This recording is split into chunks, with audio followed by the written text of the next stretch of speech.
안녕하세요. 행복하고 지혜로운 인생을 꿈꾸는 반야의 서재입니다. 세상을 살아가면서 제일 슬픈 일이 무엇일까요? 많은 일들이 있겠지만 그 중 하나가 사랑하는 사람의 이름을 불러도 대답이 없을 때, 네, 사랑하는 사람을 잃는 고통이라고 생각합니다. 특히 부모로서 자식을 먼저 보내고 평생 가슴에 묻는다면 그 마음이 얼마나 아플까요?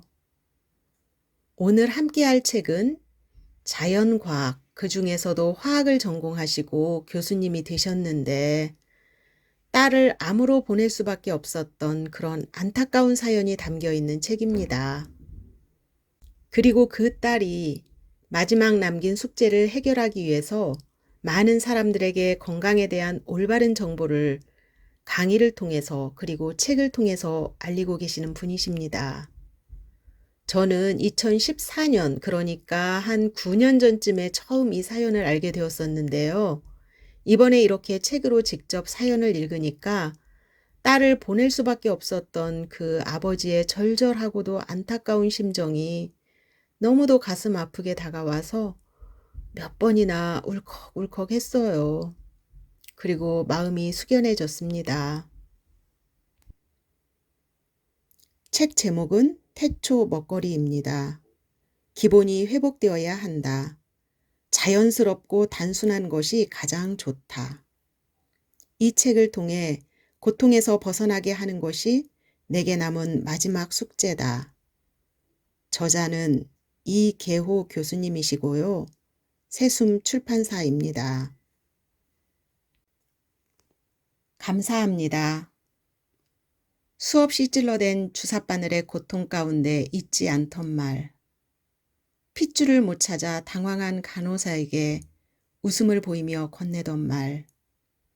더 먹지 않는다고 화를 내던 내게 미안해요 라고 속삭이며 덧붙이던 말.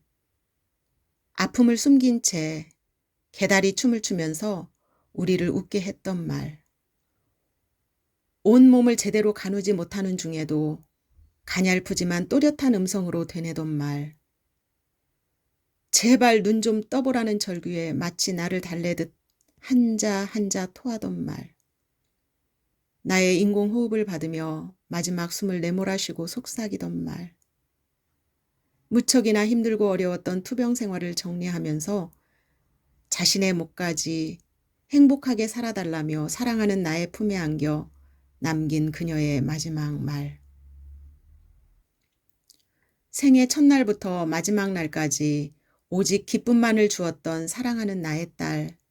그녀가 25년의 짧지만 빛나는 생을 마감하며 아빠의 품에 안긴 채 남긴 마지막 말. 감사합니다. 매 순간 숱한 고통 가운데도 그녀를 아는 모든 사람에게 전하라는 듯 늘 잊지 않고 고백하던 말. 하나님, 감사합니다. 새벽 3시. 늘 비슷한 시간에 한두 번은 잠이 깬다. 그리고 되도록 아무런 생각을 하지 않고 잠들기를 기다린다. 하지만 늘 그렇듯 내 안의 숨은 그리움은 그냥 넘어가는 법이 없다. 자고 있는 애 엄마가 들을까 입을 막고 숨을 죽이며 눈물을 참아보지만 의지대로 되지 않는다. 하나님, 우리 지은이 잘 데리고 계시지요? 나의 눈물은 결국 기도로 딸의 안부를 확인한 후에야 비로소 타협을 한다. 25살, 내 곁에서 또 세상에서 할 일이 너무나도 많았던 아이, 내 전부를 다 내놓아도 아깝지 않았던 사랑하는 내 딸 이지은. 지은이가 세상에 남긴 마지막 말. 하나님, 감사합니다. 누군가에겐 와닿지 않을지도 모른다. 하지만 지은이는 누구보다 하나님을 사랑했고 그분이 주신 삶의 모든 것들에 진심으로 감사했다. 그 감사는 절대자이신 그분을 향한 고백이기도 했지만 남아있는 우리 모두에게 남긴 말이기도 했다. 지은이는 대학 시절 유방암 초기 판정을 받았다. 당시 수술과 항암 치료, 방사선 치료를 성공적으로 마친 후 기쁜 마음으로 세상으로 돌아갈 수 있었다. 그리고 바로 산업디자인과 4학년에 복학해 친구들과 함께 졸업을 하기 위해 작품 활동에 매진했고 무사히 졸업도 했다. 하지만 각종 약물과 치료로 약해진 면역력이 회복될 시간도 제대로 갖지 않은 채 원래의 삶으로 돌아가 졸업하느라 무리를 하여 암은 재발했고 전신으로 전이가 되어 짧은 생을 마감하게 되었다. 감사합니다. 이 말은 지은이를 버티게 해준 유일한 힘이자 진통제였을지도 모르겠다. 그리고 그 곁을 지키는 엄마 아빠에게 남긴 숙제이기도 하다. 이 책은 그녀가 내게 남긴 숙제다. 오늘도 여전히 그녀와 똑같은 시행착오를 반복하고 있는 암 환우들. 병원에서 표준치료, 수술, 항암, 방사선 치료를 마치고 엄청난 정보의 홍수 속에서 오늘도 좋은 것들을 찾으러 온 천지를 헤매고 다니고 있는 그들에게 평안과 자신감을 줄 방법은 없을까? 그리고 5년, 10년, 20년 뒤에 심각한 고통을 겪을 수 있는 10대, 20대, 우리나라의 모든 사랑하는 아들, 딸들에게 미래에 겪을 엄청난 고통과 아픔을 피할 수 있는 방법을 어떻게 알려야 할까? 그들이 미래에 겪을 수도 있는 고통과 아픔을 생각하면 가슴이 저려와 밤에 잠을 이루지 못하는 날들이 많다. 안타까워서. 갈 곳을 잃고 헤매는 수많은 이들 중 단 한 사람이라도 이 책을 통해 고통에서 벗어나는 것. 그것이 내 딸 지은이가 내게 남긴 마지막 숙제다. 벌써 한 30년이 훌쩍 지났네요. 제가 아주 가까이 지내던 친고모가 있었는데요. 환갑잔치 기념으로 한 열흘 정도 세계 여행을 다녀오셨는데 시름시름 몸이 아프고 힘들어 하셨어요. 처음에는 그냥 과로인 것으로 생각을 하고 대수롭지 않게 생각을 했는데 아무래도 이상해서 병원 진단을 받았었죠. 암 진단을 받으신 거예요. 그래서 그때부터 치료를 하려고 백방으로 알아보고 노력을 했는데 결국 진단받은 지 거의 한 달 만에 돌아가셨어요. 평소에 요가나 명상도 하시고 마음 수련을 하시는 분이셨거든요. 그래서 그때 제가 충격을 더 많이 받았었죠. 그런데 25살밖에 안 된 딸을 보내야 했던 아버지의 심정은 오죽했을까 싶습니다. 태초 먹거리 학교는 이렇게 시작하였다. 2006년 2월 어느 추운 겨울날 독일에서 열린 학회에 참석 중이던 나는 한밤중 한국에서 걸려온 한 통의 전화를 받았다. 그리고 그 후 나와 우리 가족의 모든 삶이 송두리째 바뀌었다.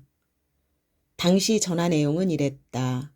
22살 딸의 가슴에서 작은 양성 혹이 발견되어 아주 간단한 수술을 마쳤는데 수술 후 조직세포를 검사한 결과 암세포가 발견됐다는 것이다. 나는 모든 학회 일정을 취소하고 급히 귀국했고 그때부터 딸의 투병이 시작됐다. 모든 암 환우들이 겪는 아픔과 고통의 시간이 우리에게도 찾아왔다. 항암 치료와 방사선 치료를 하는 동안 온몸은 불덩이 같았고 물조차도 토해낸 후 힘이 빠져있던 딸을 바라보던 그때의 심정은 말로는 다 표현할 수가 없다. 아무것도 할 수 없어 딸의 고통을 마냥 지켜보던 나는 세상에 있는 온갖 암에 대한 정보를 수집하기 시작했다. 인터넷에는 암에 특효라는 기능성 식품들이 넘쳐났고 지인들로부터 암에 좋다는 음식, 상업용 제품, 방법까지 작은 것들도 놓치지 않고 추천받았다. 그 중에는 악의를 갖고 상업적으로 암을 이용하려는 사람도 있었다. 하지만 물에 빠진 사람은 지푸라기라도 잡고 싶은 법이다. 아마 모든 암 환우의 가족은 같은 심정일 것이다. 이것이 바로 첫 번째 시행착오였다. 내가 잡은 지푸라기가 특효약일지 모른다는 막연한 희망과 불안 때문에 정작 중요한 것은 놓친 채 근원을 알 수 없는 정보에 흔들리며 시간과 돈을 잃게 되었다. 그리고 이 시행착오는 지금도 대부분의 암 한우와 그의 가족들에게서 되풀이되고 있다. 나 역시 그랬으니까. 그렇게 여러 시행착오를 겪으면서 항암 치료와 방사선 치료가 끝나고 우리는 고통의 터널을 빠져나왔다고 기뻐했다. 딸의 모습도 건강했던 예전의 모습과 똑같았다.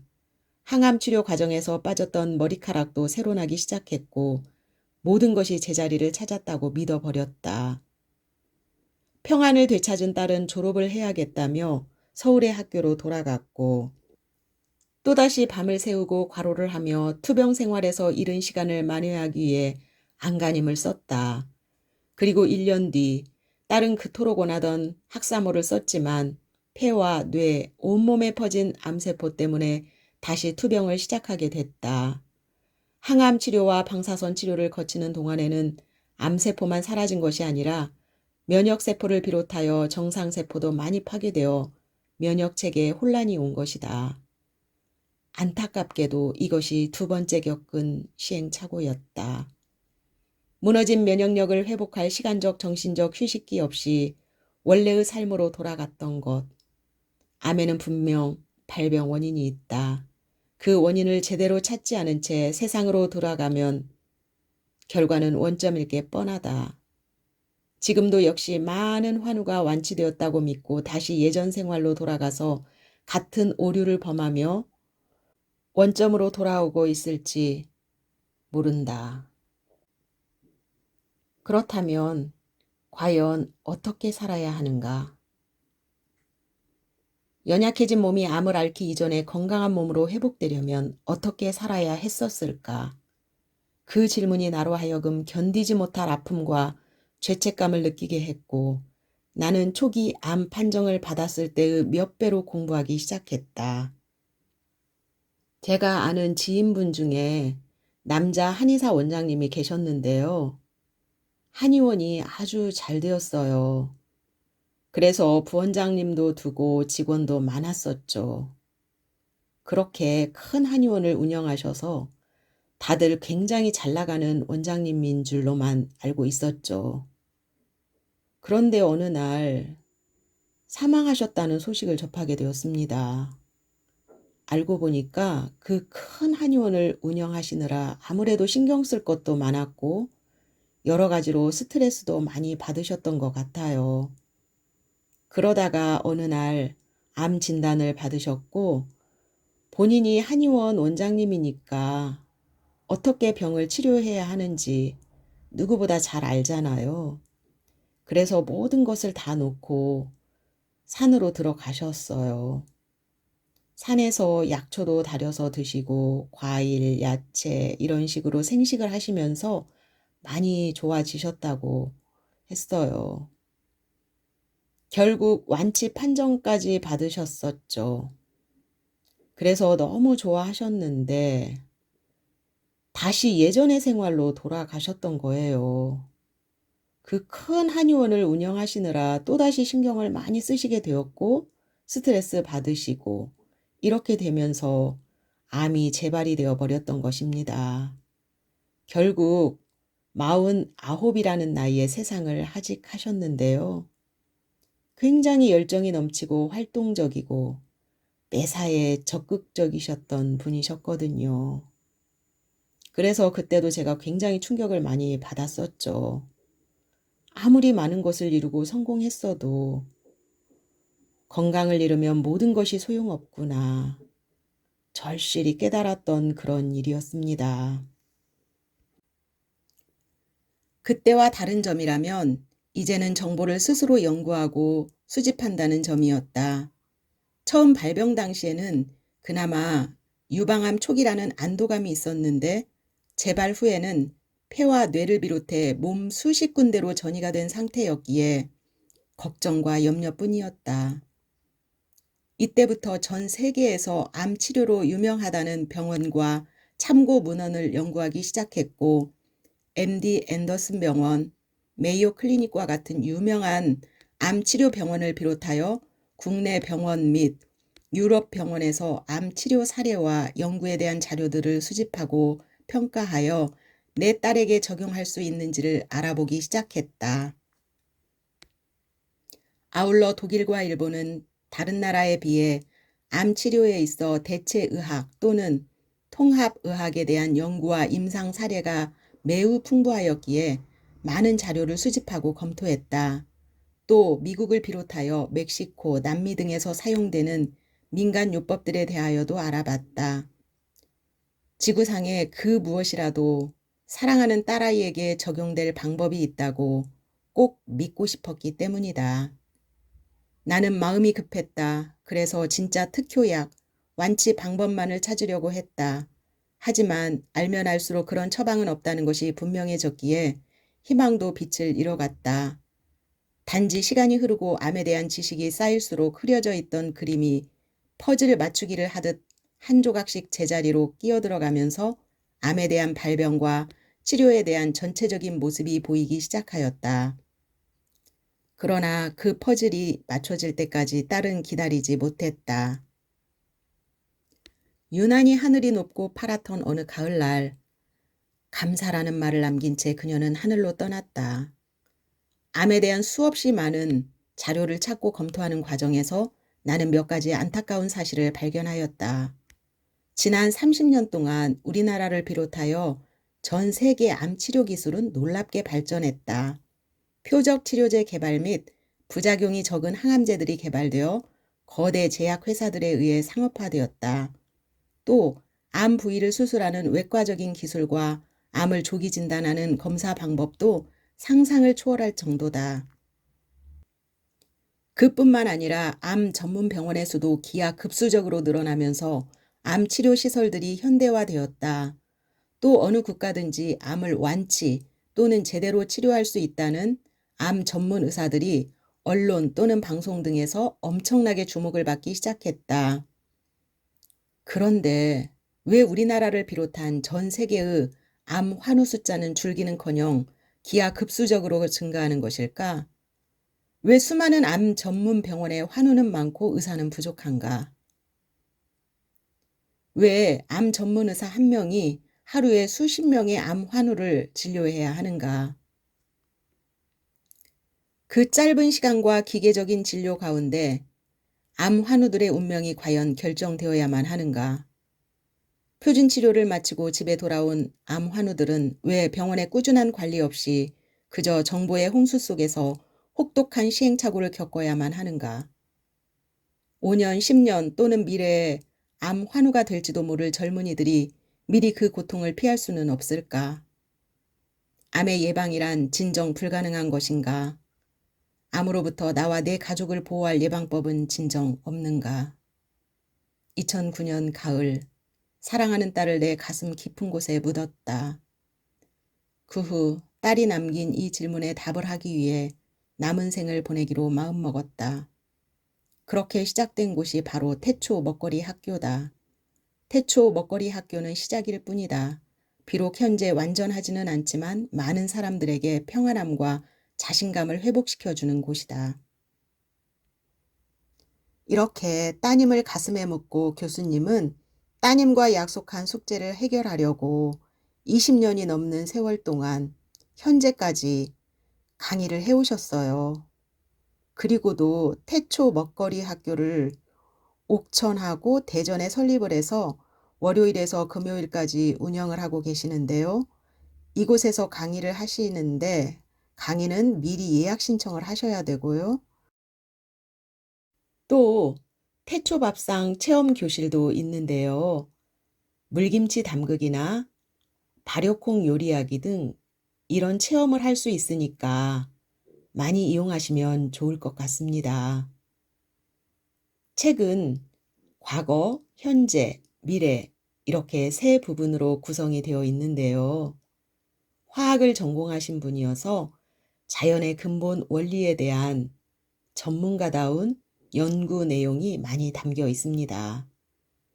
저는 이 많은 좋은 내용들 중에서도 음식물을 오래오래 많이 씹어야 된다는 것, 그리고 많이 씹는 것이 왜 그렇게 중요한 것인지 그 파트가 특히 제 마음에 와 닿았어요.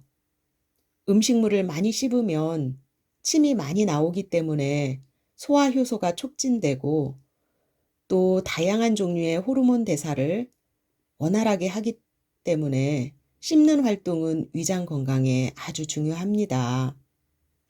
우리가 위장에 좋다는 유산균 음료나 건강식품을 많이 챙겨 먹잖아요. 그런데 그것보다도 더 정말 중요한 것이 바로 음식물을 오래오래 많이 씹어야 된다는 것. 제 마음에 다시 한번 되새기겠습니다. 여러분들도 음식물만큼은 천천히 오래오래 씹으셔서 건강한 몸 잘 지키시기를 바랍니다. 오늘은 여기까지입니다. 즐거운 연휴 보내십시오.